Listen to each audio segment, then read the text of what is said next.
I want to ask you about one last question in this topic.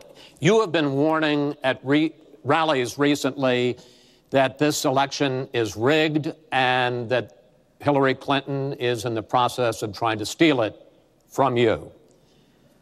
Your running mate, Governor Pence, pledged on Sunday that he and you, his words, will absolutely accept the result of this election. Today, your daughter Ivanka said the same thing. I want to ask you here on the stage tonight, do you make the same commitment that you will absolutely, sir, that you will absolutely accept the result of this election? I will look at it at the time. I'm not looking at anything now. I'll look at it at the time.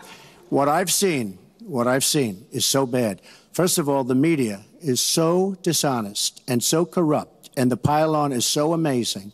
The New York Times actually wrote an article about it that they don't even care.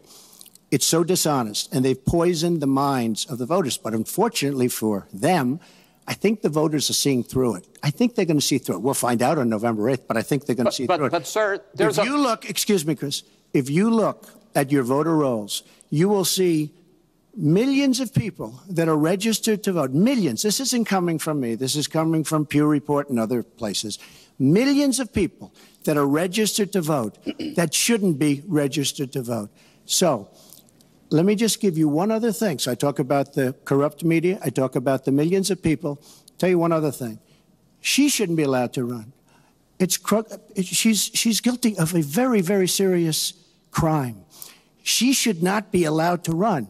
And just in that respect, I say it's rigged. Because she should never have been allowed to run for the presidency based on what she did with emails and so many other things. But, sir, there is a tradition in this country. In fact, one of the prides of this country is the peaceful transition of power, and that no matter how hard fought a campaign is, that at the end of the campaign, that the loser concedes to the winner. Not saying that you're necessarily going to be the loser or the winner, but that the loser concedes to the winner and that the country comes together in part for the good of the country.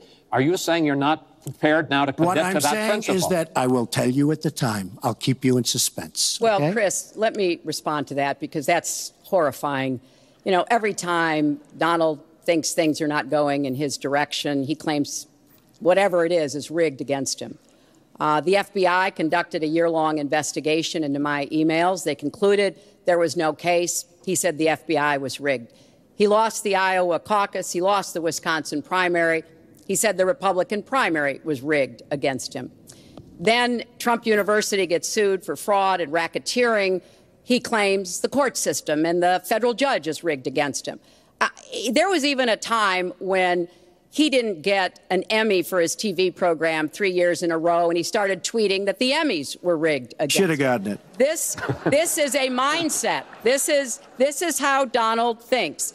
And it's funny, but it's also really troubling. Okay. Now, that is not the way our democracy works. We've been around for 240 years. We've had free and fair elections. We've accepted the outcomes when we may not have liked them.